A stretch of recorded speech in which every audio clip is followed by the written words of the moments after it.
వలసదారులపై Trump సర్కార్ కత్తి కట్టింది.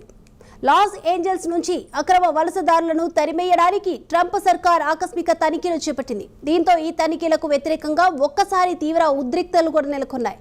ఈ నేపథ్యంలో నిరసనకారులకు అధ్యక్షుడు డొనాల్డ్ ట్రంప్ స్ట్రాంగ్ వార్నింగ్ ఇచ్చారు.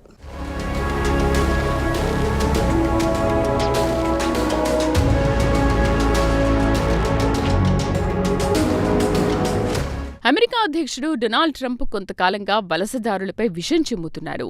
కిందటేడాది ఎన్నికల ప్రచార సమయంలో కూడా వలసదారులపై విద్వేషపూరిత వ్యాఖ్యలు చేశారు ఆయన. అంతేకాదు వివిధ దేశాల నుంచి పొట్టచేత పట్టుకుని అమెరికాకు వలస వచ్చే వారిని నియంత్రించడంలో బైడెన్ ప్రభుత్వం విఫలమైందని ట్రంప్ గతంలో ఘాటు ఆరోపణలు చేశారు. కథ అక్కడితో ఆగలేదు. అమెరికాకొచ్చిన వలసదారుల్లో ఎక్కువ మంది హంతకులున్నారని తీవ్ర విమర్శలు చేశారు ట్రంప్.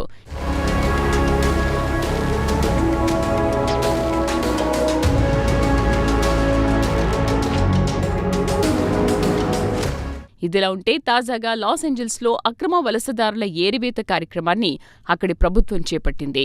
ఇందులో భాగంగా ఆకస్మిక తనిఖీలు చేపట్టింది సర్కార్. అయితే ఈ ఆకస్మిక తనిఖీలకు తీవ్ర నిరసన వ్యక్తమైంది. ఈ నేపథ్యంలో లాస్ ఏంజల్స్లో తీవ్ర ఉద్రిక్తతలు నెలకొన్నాయి. వరుసగా రెండో రోజు కూడా ఆందోళనలు నెలకొన్నాయి.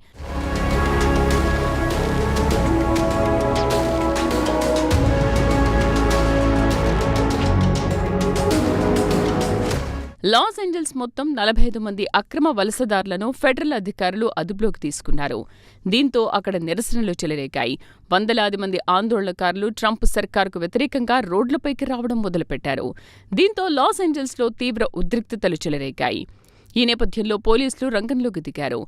ఆందోళనకారులను చెదరగొట్టడానికి లాఠీచార్జ్ చేశారు. టియర్ గ్యాస్ ప్రయోగించారు.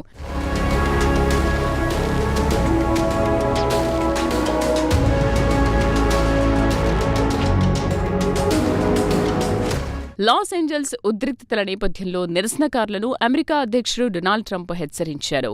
ఈ నిరసనలను Los Angeles mayor Karen Bass control చేయలేరన్నారు. అంతేకాదు ఈ విషయం అందరికీ తెలుసని కూడా చెప్పారు. అలాంటప్పుడు చివరకు ఫెడరల్ ప్రభుత్వమే రంగంలోకి దిగుతుందని ట్రంప్ పేర్కొన్నారు. నిరసనకారుల భరతం పడతామని ట్రంప్ హెచ్చరించారు. కాగా వైట్ హౌస్ అధికారులు కూడా లాస్ ఏంజల్స్ ఘటనలను ఖండించారు. అమెరికా సార్వభౌమాధికారానికి వ్యతిరేకంగా లాస్ ఏంజల్స్లో నిరసన కార్యక్రమాలు నడుస్తున్నాయని White House deputy chief of staff Stephen Miller పేర్కొన్నారు. అక్రమ వలసదారుల విషయంలో ఫెడరల్ ప్రభుత్వం వెనకడుగు వేసే ప్రసక్తి లేదన్నారు స్టీఫెన్ మిల్లర్. అక్రమ వలసదారులను అమెరికా నుంచి ట్రంప్ సర్కారు తరిమేయడం ఖాయమన్నారు స్టీఫెన్ మిల్లర్.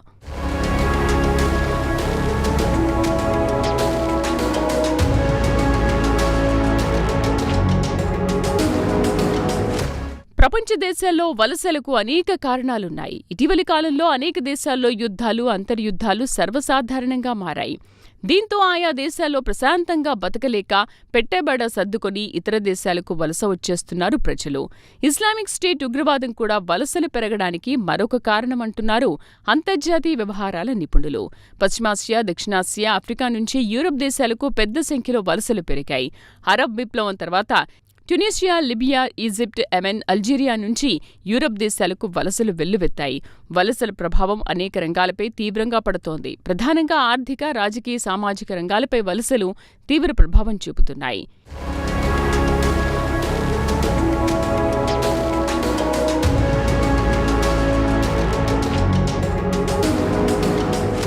ఏమైనా సరైన ధ్రువపత్రాలు లేకపోతే అమెరికాలో ఎక్కువ కాలం ఉండడం ఇక ఏమాత్రం సాధ్యం కాదు. అక్రమ వలసదారులను ఇంటికి